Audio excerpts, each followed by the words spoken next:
നമസ്കാരം.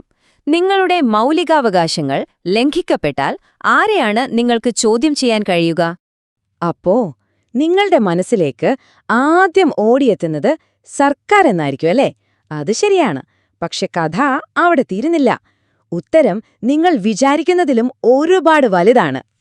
ശരിക്കും നിങ്ങൾ കേട്ടത് ശരിയാണ്. നമ്മുടെ ഭരണഘടനയിലെ ഏറ്റവും പ്രധാനപ്പെട്ട ഒരു തത്വം രൂപപ്പെട്ടത് ഒരു എയർപോർട്ട് സ്നാക്ക് ബാറിനെ ചൊല്ലിയുള്ള ഒരു സാധാരണ തർക്കത്തിൽ നിന്നാണ്. നമുക്ക് ആ ഇൻട്രസ്റ്റിംഗ് കഥയിലേക്ക് ഒന്ന് പോയി നോക്കാം. ഈ കഥ ഇന്ത്യൻ നിയമത്തെ തന്നെ മാറ്റിമറിച്ചു.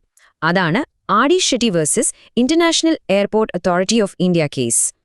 അപ്പൊ സംഭവം ഇതാണ്. ബോംബെ എയർപോർട്ടിൽ ഒരു റെസ്റ്റോറന്റ് നടത്താനായി ഇന്റർനാഷണൽ എയർപോർട്ട് അതോറിറ്റി ഒരു ടെൻഡർ വിളിച്ചു. പക്ഷെ ഒരു കണ്ടീഷൻ ഉണ്ടായിരുന്നു. രജിസ്ട്രേഡ് 2ാം ക്ലാസ് ഹോട്ടലുകാർക്ക് മാത്രമേ അപേക്ഷിക്കാൻ പറ്റൂ. എന്നാൽ അവസാനം എന്തുണ്ടായി? യോഗ്യതയില്ലാത്തയാൾക്ക് കരാറ് കൊടുത്തു. നിയമമനുസരിക്കാൻ തയ്യാറായി നിന്ന യോഗ്യരായ മറ്റുള്ളവർക്ക് അവസരം കിട്ടിയുമില്ല. ഇവിടെയാണ് കഥയിലൊരു ട്വിസ്റ്റ് വരുന്നത്. കേസ് കൊടുത്ത ആൾ പറഞ്ഞത് വളരെ ലളിതമായൊരു കാര്യമാണ്. വിഷയം പണമല്ല, നീതിയാണ്.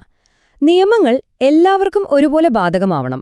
അതോറിറ്റി തന്നെ ഉണ്ടാക്കിയ നിയമം അവർ തന്നെ ഒരാൾക്ക് വേണ്ടി മാറ്റിമറിച്ചത് തുല്യത എന്ന ആശയത്തെ ചോദ്യം ചെയ്യലായിരുന്നു.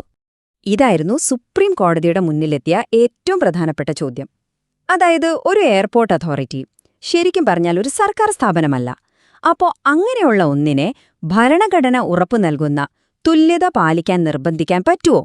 കോടതിയുടെ ഉത്തരം വളരെ വ്യക്തമായിരുന്നു. അതെ, ആ ഒരൊറ്റ വിധി എങ്ങനെയാണ് സ്റ്റേറ്റ് എന്ന വാക്കിന്റെ അർത്ഥം തന്നെ മാറ്റിമറിച്ചതെന്ന് നമുക്ക് നോക്കാം. കോടതിയുടെ തീരുമാനം മനസ്സിലാക്കാൻ നമ്മൾ ആദ്യം ഭരണഘടനയുടെ ആർട്ടിക്കിൾ 12 എന്താണെന്ന് അറിയണം. അതനുസരിച്ച് സ്റ്റേറ്റ് എന്ന് പറഞ്ഞാൽ കേന്ദ്ര സംസ്ഥാന സർക്കാരുകൾ മാത്രമല്ല, മറ്റധികാരികളും അല്ലെങ്കിൽ അതർ അതോറിറ്റീസും അതിൽപ്പെടും. അപ്പോ ആരാണീ മറ്റ് അധികാരികൾ? അതായിരുന്നു യഥാർത്ഥ ചോദ്യം. കോടതിയുടെ വിധി ഈ ശക്തമായ തത്വത്തെ അടിസ്ഥാനമാക്കിയായിരുന്നു. അതായത്, തുല്യതയ്ക്കുള്ള അവകാശം എന്ന് പറഞ്ഞാൽ പൊതു അധികാരമുള്ള സ്ഥാപനങ്ങൾക്ക് തോന്നിയ പോലെ പ്രവർത്തിക്കാൻ കഴിയില്ല എന്നു തന്നെ. അവർക്ക് ന്യായമായി പ്രവർത്തിക്കാൻ ഒരു ബാധ്യതയുണ്ട്. അപ്പോ ഇവിടെയാണ് കോടതി ഒരു നിർണായകമായ കാര്യം പറഞ്ഞത്. എയർപോർട്ട് അതോറിറ്റി ഒരു സർക്കാർ ഡിപ്പാർട്ട്മെന്റ് അല്ലായിരിക്കാം, പക്ഷെ അത് ചെയ്യുന്ന ജോലി ഒരു പൊതുപ്രവർത്തനമാണ്. അത് ഗവൺമെന്റിന്റെ ഒരു ഏജൻസി അല്ലെങ്കിൽ ഉപകരണം പോലെയാണ് പ്രവർത്തിക്കുന്നത്. അതുകൊണ്ട് ഭരണഘടനയുടെ ആർട്ടിക്കിൾ 12 പ്രകാരം അതും സ്റ്റേറ്റാണ്. ശരിക്കും പറഞ്ഞാല് ഈ വിധി ഒരു വലിയ മാറ്റമാണ് കൊണ്ടുവന്നത്.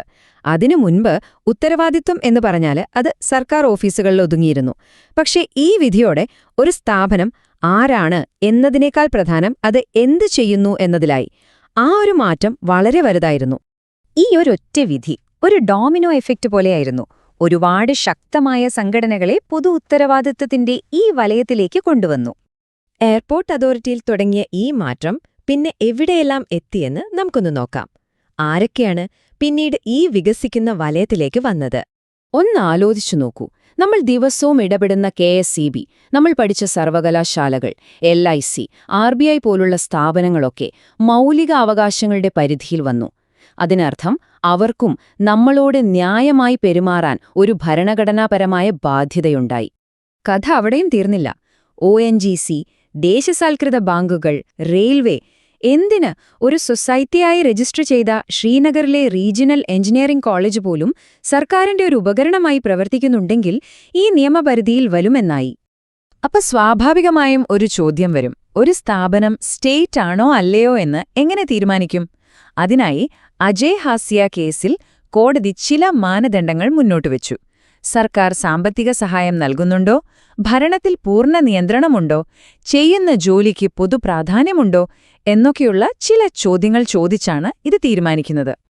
ഈ തത്വം നിയമത്തെ ഒരു പടി കൂടി മുന്നോട്ട് കൊണ്ടുപോയി. ഒരു സ്ഥാപനത്തിന്റെ പേരോ ഘടനയോ അല്ല പ്രധാനം, അത് ചെയ്യുന്ന ജോലിയുടെ സ്വഭാവമാണ്. ഒരു സ്വകാര്യ സ്ഥാപനമാണ് പൊതുജനങ്ങളെ ബാധിക്കുന്ന ഒരു ജോലി ചെയ്യുന്നതെങ്കിൽ അവരെയും ഉത്തരവാദികളാക്കാം.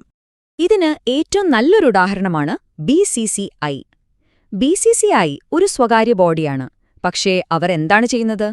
ഇന്ത്യയെ പ്രതിനിധീകരിക്കുന്ന ക്രിക്കറ്റ് ടീമിനെ തിരഞ്ഞെടുക്കുന്നു. അതൊരു പൊതുപ്രവർത്തനമാണ്. അതുകൊണ്ട് BCCI സ്റ്റേറ്റ് അല്ലെങ്കിലും അവരുടെ പ്രവർത്തനങ്ങളെ കോടതിയിൽ ചോദ്യം ചെയ്യാൻ പറ്റുമെന്ന് സുപ്രീം കോടതി വിധിച്ചു. അപ്പോ ഒരു എയർപോർട്ട് സ്നാക്ക് ബാറിൽ നിന്ന് തുടങ്ങി ഇന്ത്യൻ ക്രിക്കറ്റ് ബോർഡ് വരെ എത്തിയ ഈ നിയമപരമായ യാത്ര സാധാരണക്കാരായ നമുക്ക് എന്താണ് നൽകുന്നത്? ഇതിൽ നിന്ന് നമ്മൾ മനസ്സിലാക്കേണ്ട ഏറ്റവും പ്രധാനപ്പെട്ട കാര്യം ഇതാണ്: എവിടെയൊക്കെ പൊതു അധികാരം ഉപയോഗിക്കപ്പെടുന്നുണ്ടോ അവിടെയൊക്കെ പൊതുവായ ഉത്തരവാദിത്വവും ഉണ്ടാവണം. ഈ നിയമപരമായ മാറ്റം ഒരു പൗരനെന്ന നിലയിൽ നിങ്ങൾക്ക് വലിയൊരു ശക്തിയാണ് നൽകുന്നത്. സർവകലാശാലയോ KSEBയോ എന്തിന് ക്രിക്കറ്റ് ബോർഡുമാകട്ടെ, പൊതു അധികാരം ഉപയോഗിക്കുന്ന ഏതൊരു സ്ഥാപനത്തിന്റെയും ഏകപക്ഷീയമായ തീരുമാനങ്ങളെ ചോദ്യം ചെയ്യാൻ നിങ്ങൾക്ക് റിട്ട് ഹർജികൾ വഴി സാധിക്കും. ചുരുക്കത്തിൽ, നീതിയും തുല്യതയും വെറും വാക്കുകളല്ല, നമുക്ക് നേടിയെടുക്കാൻ കഴിയുന്ന അവകാശങ്ങളാണെന്ന് ഇത് വീണ്ടും ഉറപ്പിക്കുന്നു. അപ്പം നമ്മൾ പോകുമ്പോൾ ഒരു ചിന്ത ബാക്കിവെക്കാം. പൊതു-സ്വകാര്യ മേഖലകൾ തമ്മിലുള്ള അതിർവരമ്പുകൾ നേർത്തുവരുന്ന ഈ കാലത്ത് ഈ ഉത്തരവാദിത്വത്തിന്റെ വലയം അടുത്തതായി എവിടേക്ക് വ്യാപിക്കും?